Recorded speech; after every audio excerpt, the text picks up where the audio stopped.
Baba musi kunyara.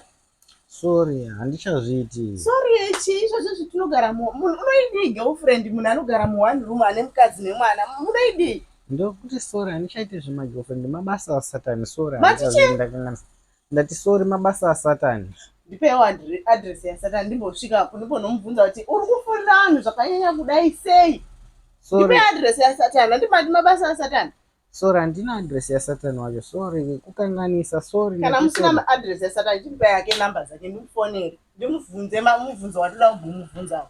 Sorry, handichazviiti. Handina phone number dzake. Asi kungonzwa zvakaipa mabasa asatani, zvakaipa mabasa asatani. Ndo zvandoti sorry. Mabasa asatani. Munhu anogara mu1 room achigezera mudhishi. Sorry, handakakanganisa, handichambozviite. Alright. Ipapo apa denge isiri ghost account yangu yandataura nemi paFacebook. Izvozvi zvimuri matoenda kusleep off. Ndandichiti ndikuenda kubasa night shift. Musangoramba kutinyepa murume mukuru. Handapa mati kwanzi muri kuenda night shift muchienda kusleep over. Dei isiri ghost account yangu maiyo. Izvozvi mainde musiri panapa. Sorry, ndakanganisa, handichazviiti kupfimba paFacebook. Sorry avo. Apa izvozvi paghost account ndandati muzondigirawo something. Mukabvunza kuti uda KFC here kana kuti Hungry Lion. Izvozvi zvimuriwo panapa tinodya nemaneko. Sorry, ndandauya ndanotenga fishes 2 ipapa vatiri 3 mwana achadya nei?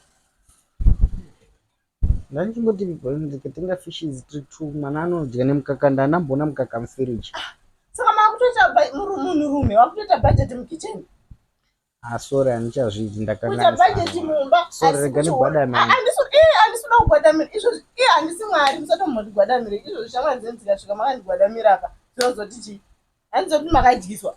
Ndoudzwa ndikukumbira regera, ndakanganisa. Imi muchimboizviitirei? Munhu anogara mu1 room ndo matinogezera, ndo mune kitchen, ndo mune bedroom, toilet tinoenda iyo yembombera. Munhu otsvaga girlfriend.